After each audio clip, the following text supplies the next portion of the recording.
Welcome to the Inside Scoop. Today is Wednesday, June 25th. I am your host, Josh Newberg, and we are live from Nashville. We are not in the studio. Power was out in the area all day, so we're making it work.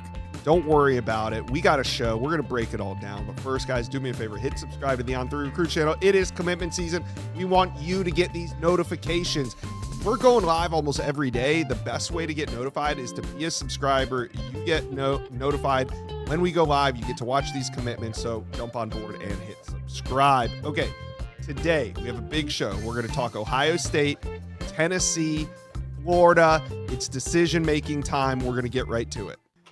Let's talk some Ohio State recruiting. We got some big commitments coming up. None bigger than five-star linebacker Xavier Griffin. He's going to be announcing that decision June 29th. So we are 4 days away. Depends when you're watching this. We're recording this on a Wednesday. So let's bring in Mick Walker, Letterman Rowe, Xavier Griffin, one-time USC decommit. It sounded like it was all Alabama when he decommitted and went back on the market, but Ohio State and Texas have really made this interesting. How do you see it?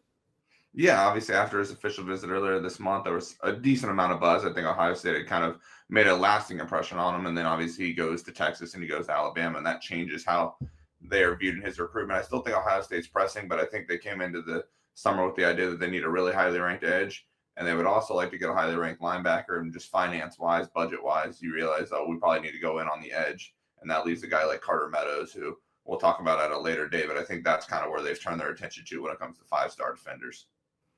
All right, big news today. PJ Dean going to make his announcement on June 30th. It seems like Georgia's trending here, but I also think Ohio State has a legit shot at landing him.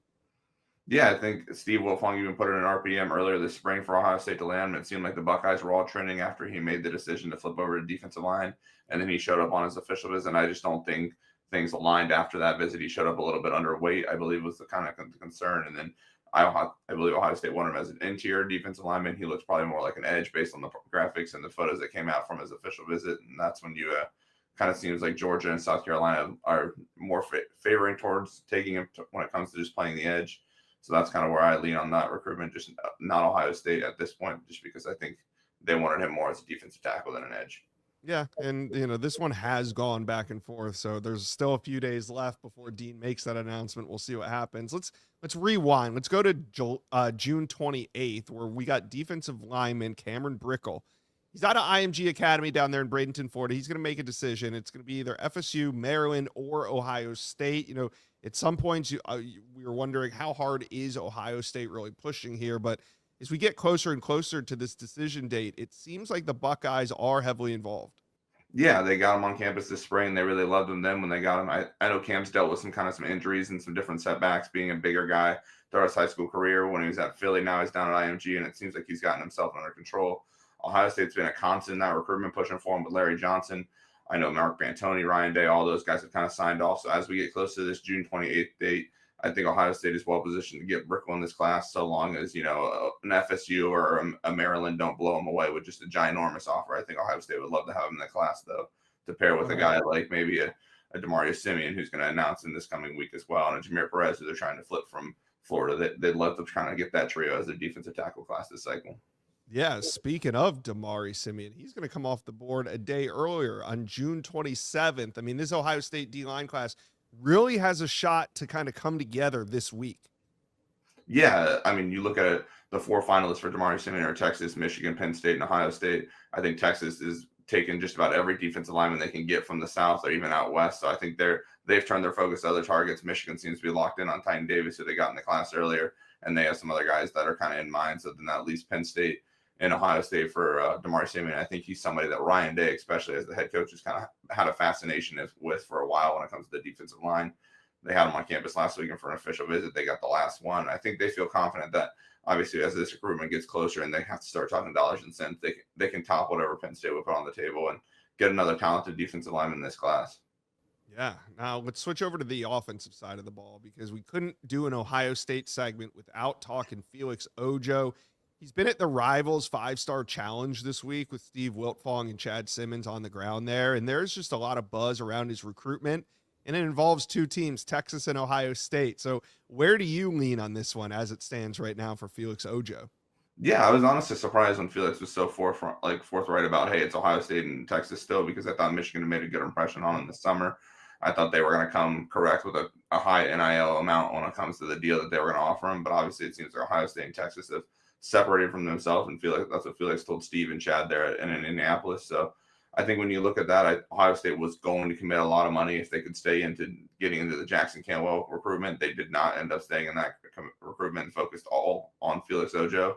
Now it's just about, can they keep up with what Texas might be willing to offer, especially when you look at Texas wants John Turrentine and they want Malachi Lee. Is there a room for Ohio State to kind of sneak in and steal Felix Ojo with a good offer if the Longhorns start looking at other guys? I don't know if that's the case, because it feels like Felix Ojo is the top on the board for both Ohio State and Texas, but he's certainly someone Ohio State would love to get in the class, even though it doesn't seem very likely at this moment, unless Texas kind of screws this up. What do you think, Buckeye fans? Talk to Mick and I. Do you think Felix Ojo will be a Buckeye when it's all said and done? How about Xavier Griffin, Carter Meadows? It could be a 5-star summer for the Buckeyes. Talk to us. Comment section below. Let's talk some Tennessee recruiting, because the next 2 weeks is going to go really fast for Tennessee fans. There's a lot of commitments coming, and we're going to get all into it. I'm going to bring in Austin Price from VolQuest. But before we talk about future commitments, let's talk about Savion Hyder. The number 1 running back in America was in Knoxville last weekend. He's going to head into the dead period, kind of think about things. There is no decision date. So, Austin, where do you think Tennessee stands right now? I think Tennessee, it's still a 2-team race, Josh. I think it's Tennessee, it's Michigan. Everybody else is, to me, way behind. And those are the 2 teams that have separated. I think it's really close. I think, the question is, for me, is when does he announce? When does he decide? Because there's a notion out there that he's going to wait until September, watch the teams play a couple of games, go from there. And if that's the case, I mean, you remember what it was like with David Sanders last year when he went to like August 18th or whatever. Like add a month to that. I mean, because most everybody else is going to be off the board. And so, like, you're going to have just a handful of kids that aren't committed out there, and he'll be a primo 5-star that won't be committed if that is the case. So the question is when does he do it? And then kind of, when he sits down with his mom and everybody and works towards a decision, like, how does this thing bear out? But I still think it's a 2-team race, 2 at the top, splitting hairs between the 2. All right. Yeah, we're going to keep an eye on that one, waiting on a decision date to kind of see when the real battle lines are drawn. And this one's actually coming down to the wire. But yeah, I agree. It feels like a 2-team race right now. So let's talk about who could be the next commit. I got my eyes on a pair of athletes, Joel Wyatt and Legend Bay. Do you agree? Do you think that one of these 2 could be the next commit for Tennessee? I think there's probably a few guys that haven't announced dates yet that could end up going before those kids. But Legend Bay is coming up on Saturday. He's going to announce the 28th, and that's a Tennessee-Texas A&M battle. Tennessee had the momentum. He went to Texas A&M last weekend. They're certainly continuing to swing. Probably too close to call at this point for Legend Bay, as I think that different times over the last 14 days, both teams have been the team to beat, and I think it probably changes by the hour. But it's really close. He likes Tennessee a lot, really likes Faison Brandon. Those 2 visited at the same time on the same weekend. And then Joel Wyatt is going to announce July 6th. So you're going to have, a handful of guys that commit to Tennessee before Joel Wyatt does on July 6th, or before he commits. I don't know where he's going to commit to. Again, the question for me is where does he want to play? I'm not sure he wants to play Leo. Tennessee is recruiting him as a Leo. When he went up to the Rivals 5-star challenge in Indianapolis, Josh, he worked out a receiver and as a defensive back. And so the question is this Tennessee willing to bend and give him a shot to play, let's say, safety? If they are, then I think Tennessee's in excellent shape there. If they're not, and it's only Leo, then I don't know. I think the waters get a little bit more muddied for Joel Wyatt. The question is does he really want to go to Vanderbilt and be the only guy in that class since Caden Harris flipped to Georgia? Or does he postpone the July 6th announcement and announce something later? I don't know. I think to be determined on that one. All right. Let's talk about Hezekiah Harris, potential flip target for Tennessee. He's currently committed to Auburn, but Auburn has been bleeding commitments left and right here over the last 7 days. What's that? What is going on down there? Yeah. So what do you think? I mean, is Harris a major flip target? Is it imminent? Is it something that Tennessee's going to have to continue to work for? He is a major flip target. He's been up here countless times. He and Coach Chop have a tremendous relationship with one another. His brother goes to Auburn. Obviously, that's something that Auburn is using to their advantage. They took him last year as a transfer, I think, from Austin Peay. How does the brother impact Auburn this fall? Does he play? I think all those things are something worth watching.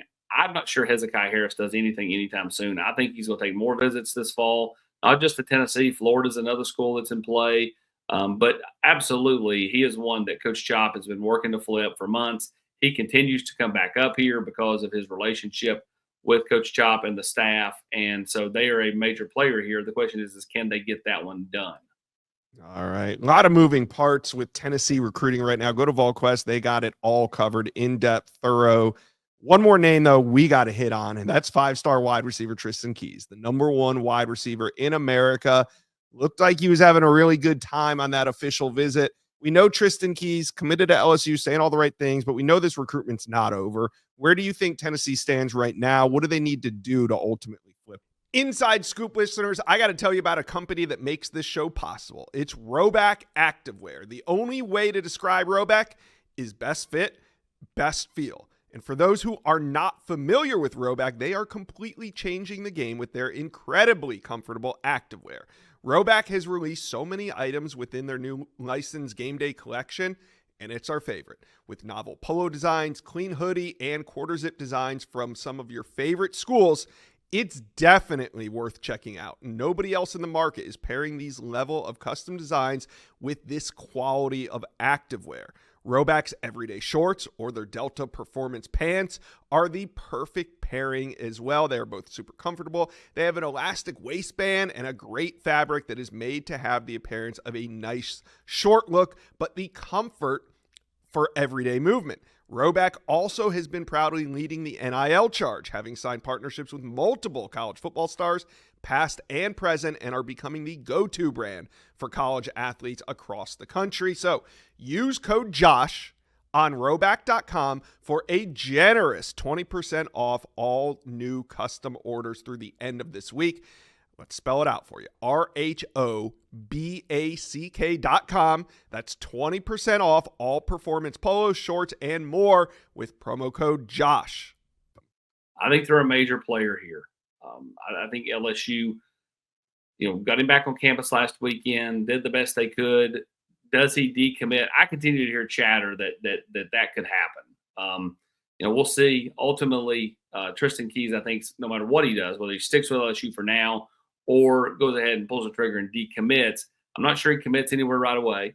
When he does, I think he's going to take visits this fall, and this thing will drag into the football season. So I don't see a commitment being imminent as far as a flip, but I can see a decommitment potentially over the next month, based off of, again, continued chatter out there. LSU's working to hold on to him. They're pulling at the heartstrings, all those type of things. And so we'll see where things go. But right now, either way, I think this one has many twists and turns between now and December.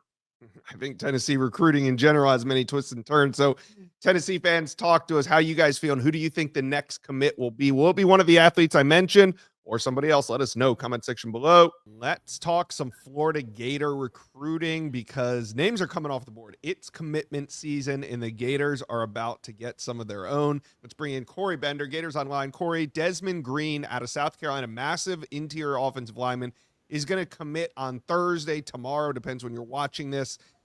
Is this going to be the start of a run for the Gators when it comes to commitments?